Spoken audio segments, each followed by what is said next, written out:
Assalamualaikum warahmatullahi wabarakatuh. Apa khabar semua murid-murid? Alhamdulillah, cikgu harap semua dalam keadaan yang sihat, insya-Allah. Okey, untuk minggu ini kita akan sambung pembelajaran kita, iaitu masuk kepada bab 2, iaitu peraturan bilik sains. Okey, untuk peraturan bilik sains, awak boleh buka muka surat 23, 24, 25 untuk rujuk peraturan bilik sains yang kita akan belajar pada hari ini. Peraturan bilik sains kita akan belajar 3 kategori, iaitu sebelum masuk bilik sains, semasa dalam bilik sains dan selepas kita masuk dalam bilik sains. Okey, jom kita tengok sama-sama.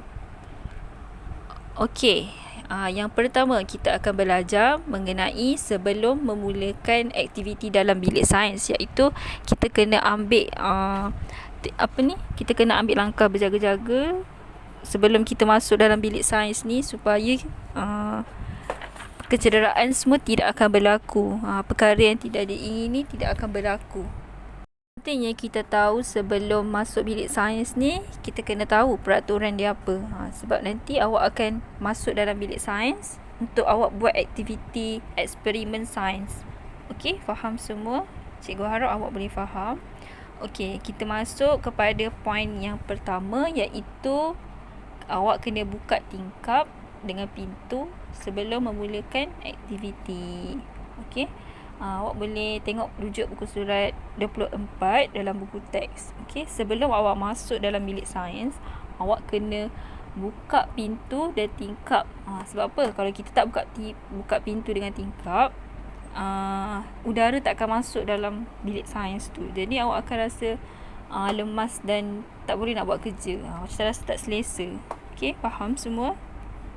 Okey, cikgu bagi masa untuk awak ingat untuk peraturan bilik sains yang pertama, iaitu membuka pintu dan tingkap sebelum memulakan aktiviti apa-apa dalam bilik sains. Okey, awak tu perkara pertama yang awak kena buat sebelum awak masuk dalam bilik sains. Kalau awak tak buat, dia agak macam kita rasa tak selesa lah bila kita nak buat eksperimen sains tu.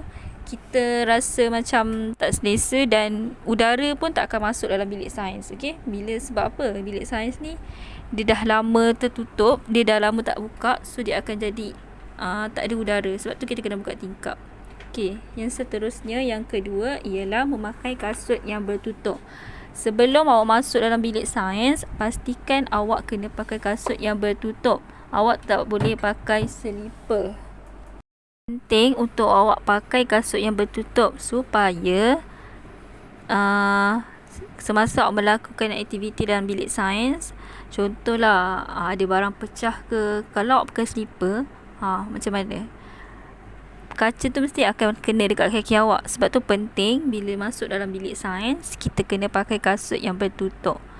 Faham tak? Sebab apa? Bila kita pergi sekolah pun memang kena pakai kasut, betul tak? Kasut yang bertutup. Tapi kalau dekat sekolah kita, kena pakailah kasut tu.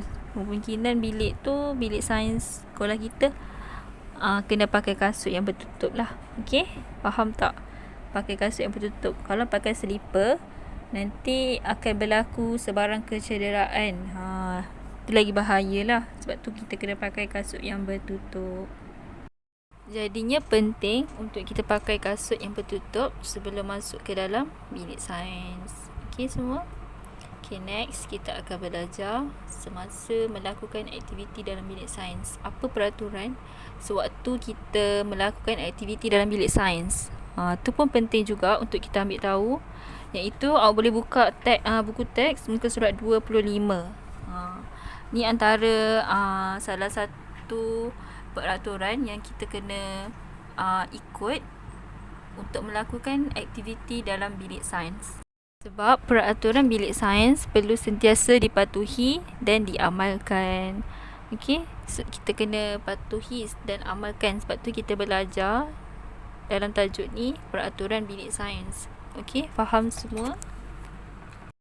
Okey, mari kita tengok peraturan bilik sains yang seterusnya. Okey, untuk yang ketiga, mengambil peralatan sains dengan cermat dan teliti. Okey, waktu awak nak buat eksperimen tu, mestilah awak kena ambil peralatan sains untuk awak jalankan aktiviti sains tu kan, betul tak? Okey, jadinya awak kena ambil peralatan sains tu dengan cermat dan teliti, tertib. Maksudnya jangan terlalu contoh kan, awak kena beratur lah, macam dalam gambar tu kan, dia beratur, ambil bahan-bahan peralatan semua tu kena beratur. Sebab apa? Tak boleh berebut-rebut. Kalau berebut-rebut, apa yang akan jadi dekat peralatan sains tu? Okey, apa akan jadi? Mestilah peralatan sains tu akan jadi rosak dan pecah, boleh membahayakan keselamatan awak semua. Okey, faham tak? Okey, peralatan sains ni bukan hak awak. Dia menjadi hak sekolah. Sebab tu awak kena jaga betul-betul peralatan sains ni sebelum awak ambil tu, sama dengan selepas awak pulang. Peralatan sains tu dekat tempat dia. Okey, kita tengok seterusnya, peraturan yang seterusnya iaitu menjaga kelengkapan dan peralatan bilik sains. Okey, contohlah dalam bilik sains tu ada macam-macam peralatan dan kelengkapan. Contoh macam meja, kerusi, lagi apa? Kerusi, meja tu kan, awak kena jaga elok-elok. Boleh ke conteng? Conteng-conteng kan, macam dekat dalam kuteks tu dia conteng. Okey, boleh tak conteng-conteng? Tak boleh, sebab tu bukan hak awak. Itu menjadi hak sekolah. Jadi awak kena jaga betul-betul kelengkapan dan peralatan dalam bilik sains. Okey, awak tak boleh suka-suka ambil peralatan bilik sains tanpa kebenaran cikgu. Okey, faham tak? Awak main-main dalam bilik sains kan, contoh awak lari-lari ke, main-main bola ke, tak boleh sebabnya dia boleh membahayakan keselamatan awak dan peralatan bilik sains tu boleh jadi rosak. Contoh kalau kerusi tu terlanggar ke, kalau awak main-main kan, so jadinya dalam peraturan dalam bilik sains ni awak tak boleh main-main, tak boleh nak gurau-gurau dengan kawan-kawan. Okey, awak kena buat aktiviti, fokus dengan apa yang awak kena buat dalam bilik sains. Okey, seterusnya kita akan masuk kepada selepas melakukan aktiviti dalam bilik sains. Okey, awak kena, selepas awak dah gunakan semua peralatan awak semua tu, pentinglah untuk kita tahu apa peraturan selepas kita dah guna bilik sains kita tu.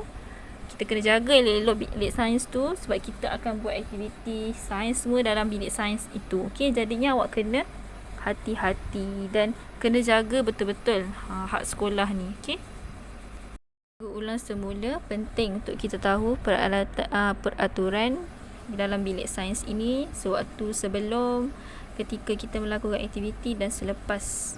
Okey, seterusnya, peraturan selepas kita dah guna bilik sains tu, kita kena menutup suis kipas dan lampu apabila meninggalkan bilik sains. Okey, tengok dalam gambar tu, dia tutup lampu dengan kipas kan, selepas dah guna bilik sains tu. Okey, lepas awak dah tinggalkan bilik sains tu, awak kena tutup suis kipas dan lampu. Okey, kenapa kita kena tutup suis kipas dan lampu ni? Okey, sebab tak adalah pembayaran elektrik oleh pihak sekolah tak adalah terlalu tinggi. Sebab tu kita kena jimat elektrik. Sebab siapa yang bayar semua tu? Pihak sekolah yang bayar. Jadi kita kena sebagai pelajar kena bertanggungjawab. Kita jaga sama-sama bilik sains tu. Okey, dengan peraturan bilik sains yang kita dah belajar tadi, yang ke-5 tadi tu lah. Jadinya 5 ni awak kena hafal. Okey, masuk dalam